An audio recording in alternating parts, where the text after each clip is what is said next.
esiningi laba abashadiswako bangena lapha kulowo mshado bazi kahle ukuthi bazifaka enkingeni enkulu ngoba bafuna imali. Ingxaki lapho mthetho eSouth Africa luninzi kakhulu. Wonke nje umuntu uzenzela into ayithandayo. Urhulumente maqinise imithetho ababoshweyo kusebenza umthetho bagwetywa ababantu kuba benza nje unothanda eSouth Africa.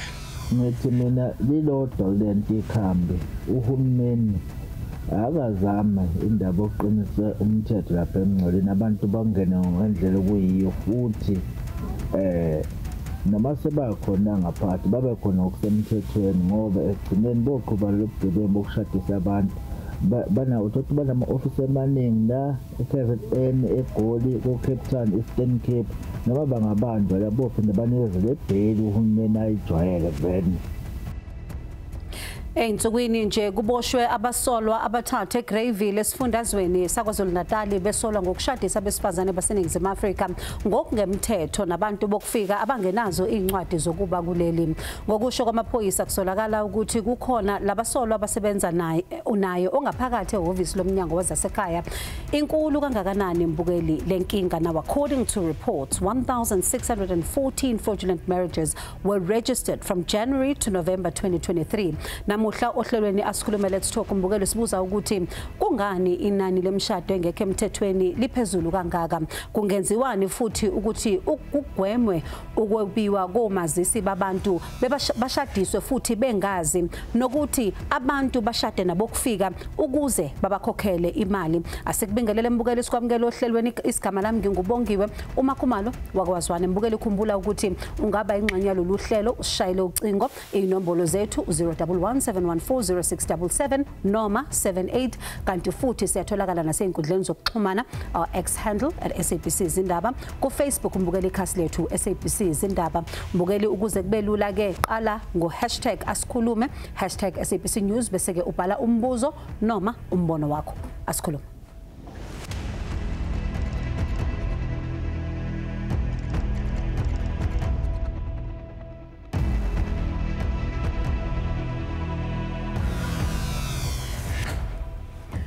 Mbukeli kungabe yini umthelela wale mishado mbumbulu kulelizwe? The rise in fake marriages poses several risks to South Africa.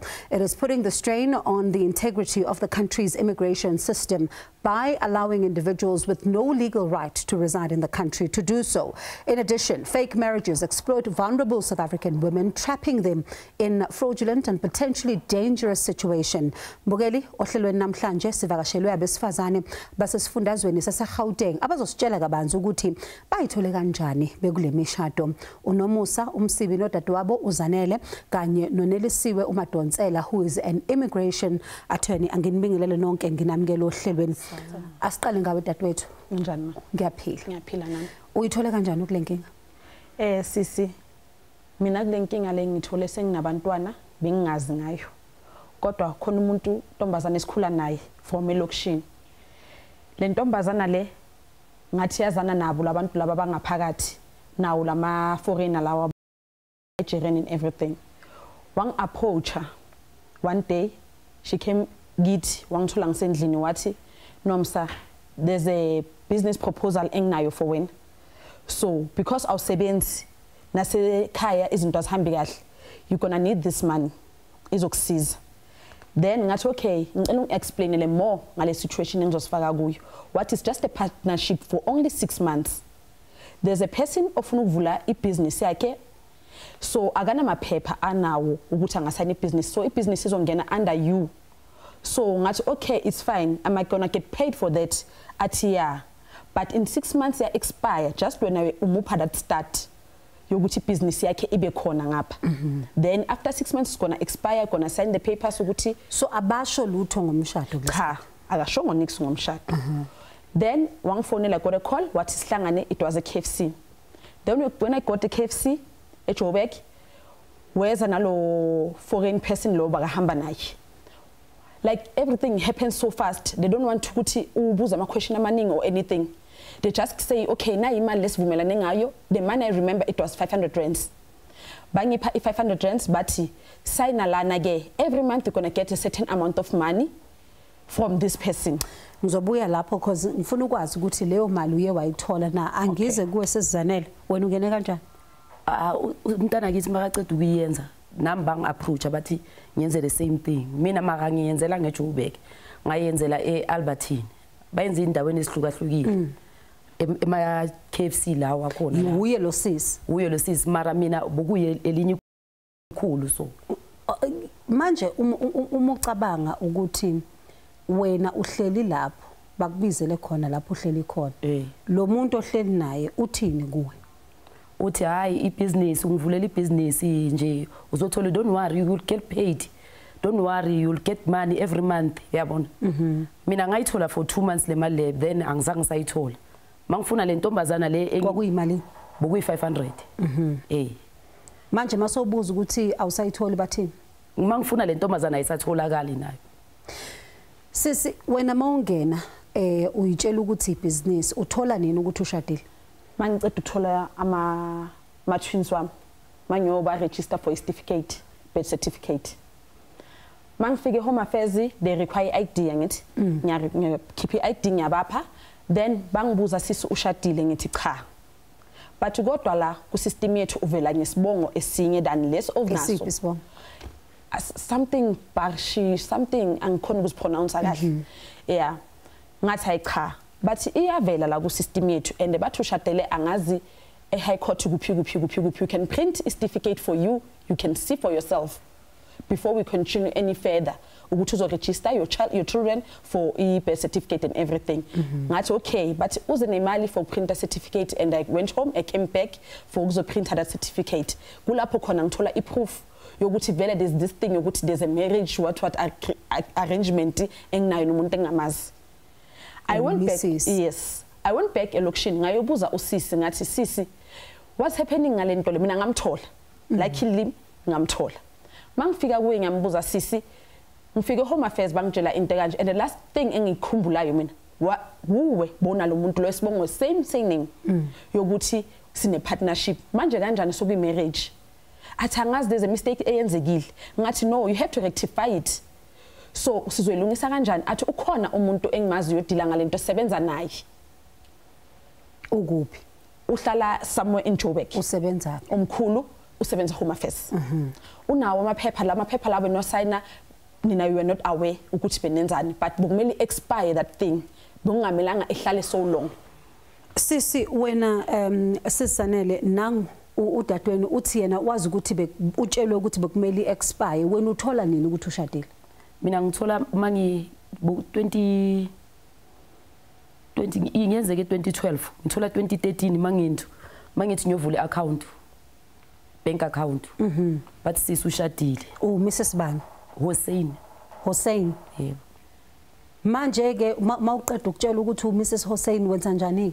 Hayi kula bathi manje senze njani sokubhalisa ngalesibongo oro uyayeka na ngathi ayikho into engizoyenza lafuneka le card lili emsebenzini wabhalisa ngizobhalisa ngolo Hussein emsebenzini waba uHussein ngiyabachazisela ukuthi ngihlangabezene nento eso manje usaso Mrs Hussein namanje ngiseso Mrs Hussein usaso Mrs Barshan okona konke lokho kushoyo wonke ama details abantwana bami mangivela ivela ngalesibongo nabantwana bakho nabantwana bami manje ubaba buthini obaba bangakamtsheli because nginale fear leyo ukuthi uzothini kuzoba ngathi into engezivumela yona because amadoda wafana nathi besifazane abathathi into njengathi ukuthi okay uzo understand isimo engikuso uzothi ngazithengisa mina kusho ukuthi ngiyamazi lo muntu bengilala naye. Sizanele wena unabantwana? Uyi-1 ubisa ngamchasisela ubaba umntwana ukuthi ngihlangabezene nento eso ngamtshela ukuthi le ntombazana lena yenza so masifuna le ntombazana siyithule. I'm going to bring you in Nelise because we just had to listen to exactly what happened here. How common is this? It's quite common now actually, and it's not just in South Africa but nationally, like internationally even. So it's a common thing that's on the rise, and all nations are dealing with such situations, and these are also considered as bogus sham marriages or fake marriages. So it's very common. Is it only for money that they do it? It's not just for money, and for South African vulnerable women, most of the time it is for money, because even with their stories, bayasho ukuthi bangene kulento for business ababachazeli. So they take abantu vulnerable in such instances. And when they take these people that are vulnerable and they lie to them, surely they've got to be working with somebody who's inside the system for them to be able to get this done. Are you also finding that potentially they're working with people who know how to bypass the system? Indeed, indeed. The Home Affairs Department is also aware of such situations, and I mean, it's part of every department in South Africa. There's always corruption here and there, there's this and that. So the department is very much aware of these issues, and it's a situation that they're dealing with and they're trying to combat at the moment. But it's quite often, it's scary even. Ngaphambi kokuthi siye eDolo, sisuyamazi ukuthi ubaba lo obizwa isibongo sakho uphi manje? Ama-about wakhe bathi uhlala eDurban. Awumazi ukuthi? Angimazi. Uyamazi? Mina wami bathi uhlala eMpumalanga. Awumazi na? Angimazi nami. Manje akukho nendlela ukuthi mhlambe ningahlangana nanabo. Sike sazama ukuthi sivule case police station khona elinye iphoyisa la sirefera kumunye ubhuti weHawks. Wafuna lento wathola lo baba lo onto bakasayinisa amaphepha. Ucwela ama-box nama-box amabhandle ngamabhandle wama-box abantu abashadile lapha. Yayibona. Ngizothi masibuya eDolo Nelisiwe asikhulume nombukele ekhaya ngoba bakhona baningi simtshela ukuthi uphuma kanjani kulento, especially if you're finding yourself you don't know where uBakhshan Oriana loyo no Hussein bakuphi uqala kanjani ukuthi ukwazi ukuthi mhlambe uthole usizo. Mbukeli, we've reached out even to the Department of Home Affairs. We were talking to Siyaqoza, but unfortunately they were not able to come on. They did not give us valid reasons why they cannot be on the show in order to provide some much needed answers. Ake siye eDolo siyabuya.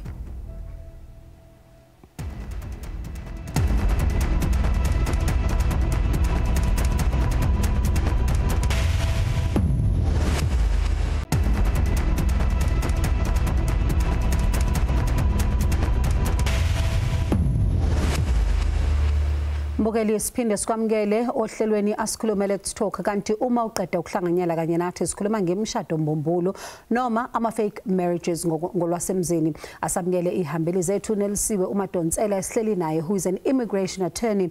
Futhi Mbukeli, we are hoping to speak to Musa Chabani ongu-chairperson we-portfolio committee on home affairs eParliament. Mbukeli, siwuhlelo besimeme umnyango wezasekhaya phecelezi home affairs ngoba lolu daba liyabathinta kakhulu njengoba le mishado ibhaliswe kuwo lo mnyango ukuthi basitshele kabanzi ngokuthi yini abazoyenza ukulisana naloko, ikakhulukazi njengoba namaphoyisa abenezinsolo zokuthi omunye wabasebenzi balomnyango uyathinteka kulokho lapho kuboshwe khona abasolwa eGreyville KwaZulu-Natal. Kodwa isimemo sethu basishaye indiva. Mbukeli, ake singize kuwe sisi futhi uthi njengoba manje uqalile ubaba wengane zakhe akazi ukuthi kwenzakalani esikolweni ibiza abaningana. Home affairs mangifika ngizwenza yona ama birth certificate, but in order ukuthi abantwana bangasebenzisi that surname I must go to police station ngihambe ngibatshela ukuthi ngizovula i-affidavit ukuthi ngicela abantwana bami basebenzise my original ID i-surname less ID yami ngoba ngisane case ngisayisolva ye-fake marriages and everything. Okay, ngabangenze le affidavit, then I went back bangibhalisela, then we are using isibongo sikamama ngoba nama I'm using isibongo sikamama basebenzisa isibongo sikamama. Also they're not using the other surname. The problem is everywhere lapha engihamba khona le surname iyavela under my name. So even now no baba abantwana makathi since angicela certificate somntwana ngoba ufuna ukumfaka kuma insurance, no gogo abantwana umama ufuna ukubafaka kuma insurance, ngizomvezela kanjani ihlazo likanje. Wena sisi owakho uthe ubize isibongo saka Hussein mntwana yime ento ku birth certificate yime ngibhalwe Zanele Hussein, and then yena ubhalwe Msibi. Naye ubhalwe Msibi. Nelisiwe, where are the loopholes in our immigration laws if we're going to have people come into South Africa and pay women either fraudulently or women knowingly getting into these marriages bayitshela ukuthi bayangena umuntu azi ukuthi uzothola imali each and every single month. Where are the loopholes in our laws? Okay, so normally there's 3 categories, Daninzi. So firstly, women get into these marriages for the sake of convenience. So according to them, they enter into a marriage on the basis of imali, and they agree it's a valid marriage. There's nothing to do now but divorce. That's the only way. And in instances where umuntu bathethe i-ID yakhe, mhlambe if it was lost or stolen, they need to go to a Home Affairs and show proof ukuthi i-ID ilahlekile. And as a result, now they are married to this person that they don't even know of. And there's also instances where these marriages are registered by umuntu or phakathi, but it does not appear on the system of Home Affairs, so it's a paper marriage. And those marriage can be annulled as well. So if you go to the Home Affairs, they can annul those that marriage. I guess sifake uchairperson we portfolio committee ye Home Affairs Parliament kule ngxoxo yethu. Babchabane, thank you so much for your time this evening. We're listening to just 2 stories of women who are telling us that they were tricked into entering into marriages with foreign nationals without their knowledge. They were told that they're helping them to start businesses, but right now they are still stuck with surnames of men that they don't know. They don't even know where to find these men. How much of a concern is this for Parliament? Well, thanks for having us, and we've listened carefully to the issues that the members of the public are raising. I will refer you back to the 6th administration Parliament when the committee engaged with the then Minister Dr. Mzwaledi, in relation to swapping of documents, illegal marriage collusion with some of the officials and also foreign nationals in order to validate papers. So these are the issues that we've raised, and the then Minister, because of the concerns of the public and also members of Parliament and the committee, they've then established a task team that was led by former Director General Dr. Lubisi, which the team has done its work, made a recommendation, and as we speak now, there's a task team that was appointed, and there's a good work that has been done, many arrests and exposures to these issues that are raised. Secondly, briefly, pardon me, I just would like to come in there. You say that there's a lot of good work that has been done, but you still have women that are stuck with surnames that they cannot get rid of.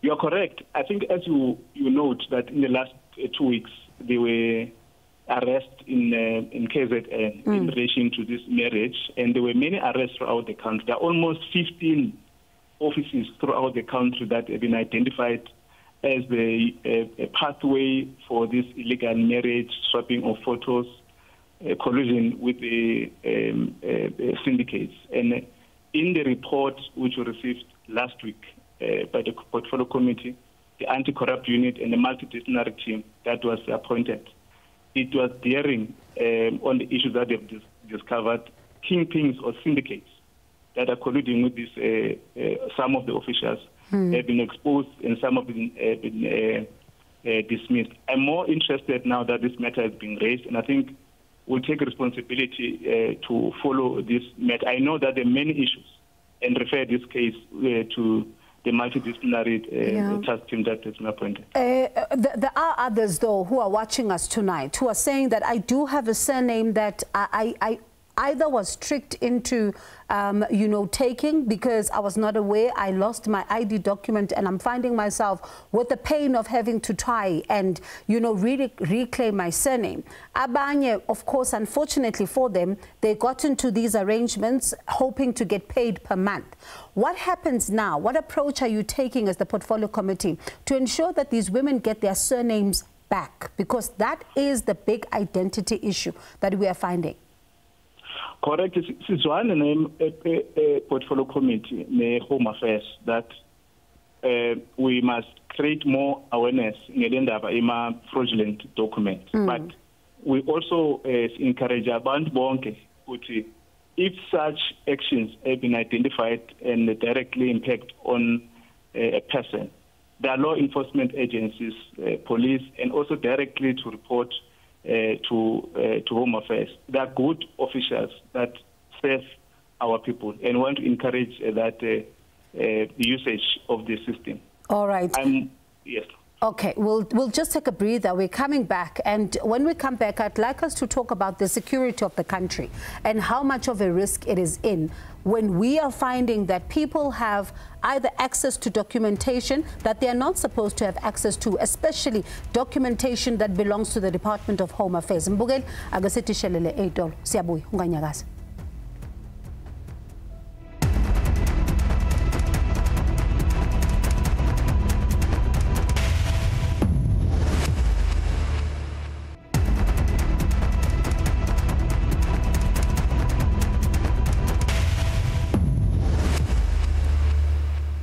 Mbugeli sesiphetha nje akesibheke ukuthi isombululo zalenkinga zikuphi. Babchabane, let me come to you briefly then as a final one. When it comes to the security of the country, how concerned are you that there are people who are walking around with documentation they should not be having? Well, that's the reason we're saying that the success of the appointment of this team reflected and exposed areas that cause threats to the Republic. And these are the issues that the law enforcement agency and the anti-corrupt unit within the department are hard at work. What we can call for the public is that this collusion within the officials and the areas which are exposed in terms of corrupt activities, members of the public may need to approach the law enforcement agency, the police, including the Department of Home Affairs. We're highly convinced that the progress so far gives indication that there's work that has been done in responding to these challenges that we're facing. I'm also concerned about the two of your guests that will follow up in detail around those issues and see how far we can go. And we'll appreciate that. We'll definitely appreciate it. Nelson, let me come to you. The two ladies here are saying that they don't know where these men are, and baningi abantu abasemakhaya abathi asibazi ukuthi labantu esashada nabo bakuphi noma mhlawumbe ID yakhe intshontshiwe noma you were being lied to. Wenze njani makunjalo? So Mogunjalo, if the marriage is voidable according to Home Affairs, so meaning if bajonje i-ID yakho awazi nawe ukuthi washada nini kanjani, you can go to the Home Affairs so that they can expunge the marriage. So meaning the marriage will be annulled. And in terms of whereby it was just a marriage of convenience, you can divorce, and if you can't find lababantu, you can do a substituted service, meaning you can serve the summons and the pleading documents through things like newspaper, cell phone, or any other alternatives that are available in there. For instance, if we are mhlawumbe ukhona Facebook, or if bekakhona endaweni ethize shopping yakhe, or whatever the situation, ungayiseva kanjalo naye divorce, and if naye akayidefendi, and then izoba an unopposed divorce. It takes time because it also takes nemali ngapha, because you need a lawyer to assist with such things. So those kind of situations take time, unless if now yazimisela and you go for it. Sisanele no Sisnelisiwe siyabonga ukuthi nibelana ukuthi in fact sisinomusa no Sisanele siyabonga ukuthi nibe nathi enizwile ukuthi iParliament ethi bazofuna ukulandelela udaba lwenu ubone ukuthi ningafika kuphi. Asithembe ukuthi nizolithola usizo, asithembe ukuthi nizokwazi ukuthi niyithole izibongo zenu back. Sisnelisiwe, thank you so much. Appreciate your time in order to be able to give our viewers at least some kind of advice. Mbukela sibonge kakhulu nakuwe nokuthi uhlanganyele kanye nathi nehambeli zethu uNomusa Msibi kanye noZanele Msibi noNelisiwe Madonsela, immigration attorney, noMusa Chabane oyi-chairperson ye-portfolio committee on home affairs. Mbukela asethembe ukuthi sizoqhubeka nokukhuluma ngalokho einkundleni zethu zokuxhumana kuze kube ngokuzayo okakhumalo kwakwazwana umntwana uthi ayixabene.